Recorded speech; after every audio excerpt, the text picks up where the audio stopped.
Welcome to the Explainer. Look, if you've spent literally any time online trying to figure out how to study harder, work smarter, or conquer that massive to-do list, you've definitely been bombarded with rigid productivity hacks. The internet absolutely loves a strict timer, heavily promoting techniques like the Pomodoro method, where you work for a highly structured period and then rest for a strictly timed interval.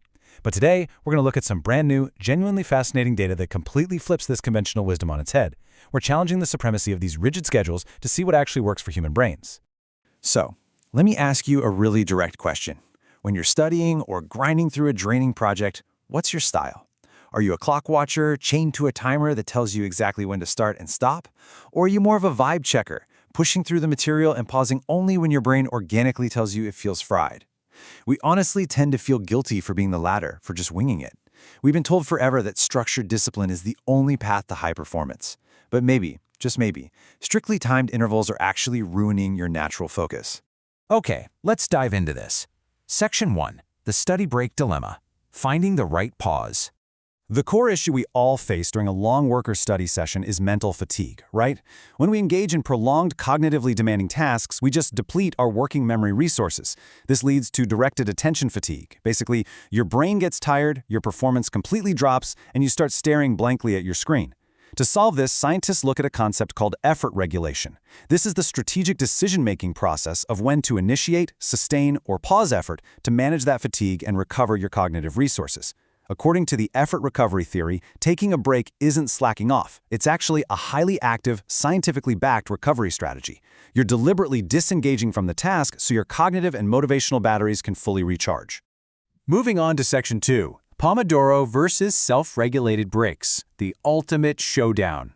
So how we actually initiate that recharge is where the massive debate lies, bringing us to two main competing solutions. Let's set up the parameters here. First, we have the system, which is systematic short breaks. These are externally structured, predetermined intervals. The absolute classic example of this is the Pomodoro technique. The logic here is that by removing the need to constantly think about when to take a break, you save mental energy. Then on the other side, we have the self, or self-regulated breaks. These are subjective, completely unstructured pauses. You take a break precisely when you feel you need one, and for exactly as long as you feel you need to recover.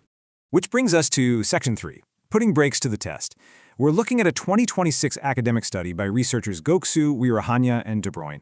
For years, this whole debate over which method is genuinely better for actual learning outcomes has been pretty anecdotal. So these researchers finally put these two break strategies to a rigorous, highly controlled experimental test. And to do this right, they recruited 176 university students. That's a really robust sample size.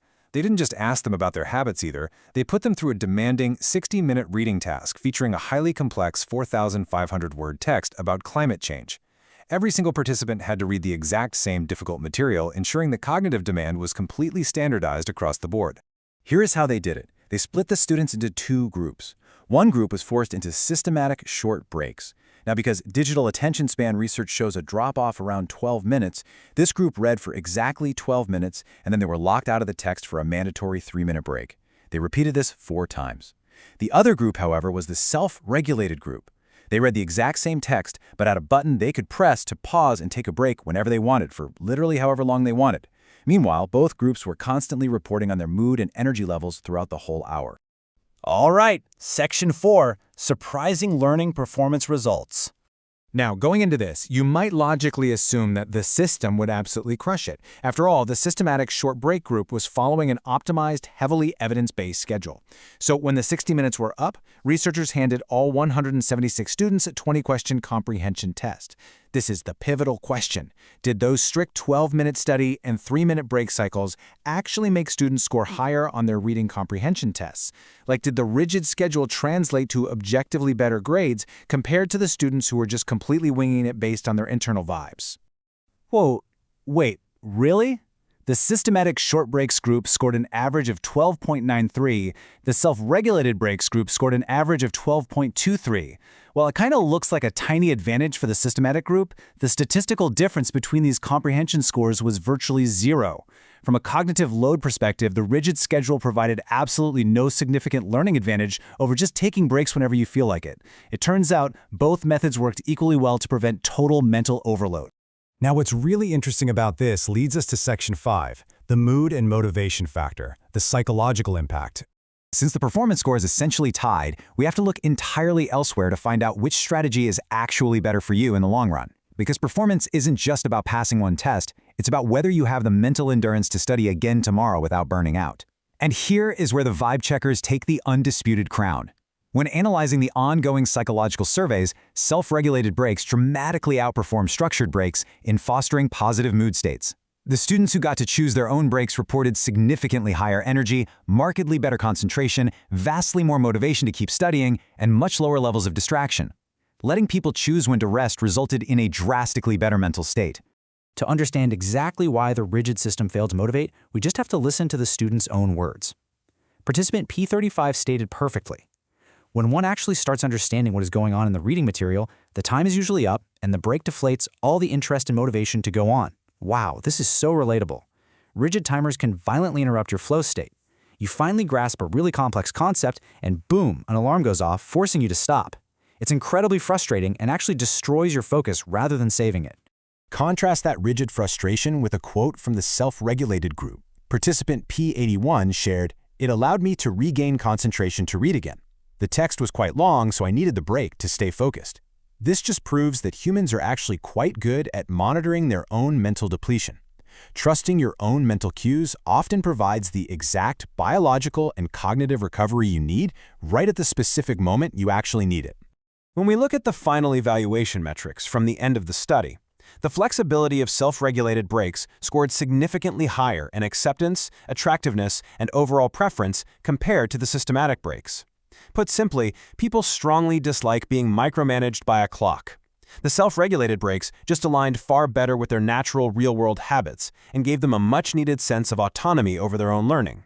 Section 6. Finding your optimal break. Let's get into the practical applications.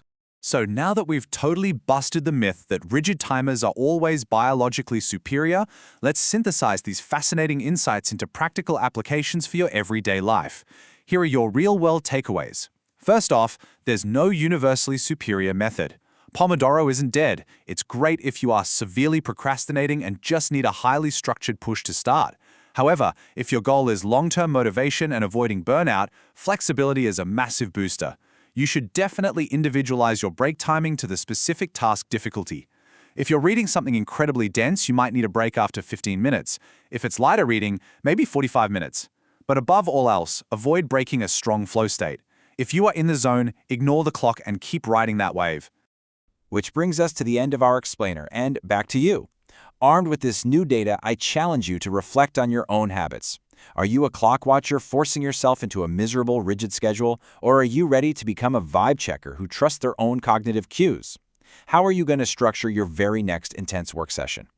Remember, the best productivity system isn't the one that looks strictest on paper. It's the one that keeps your brain engaged, energized, and ready for more.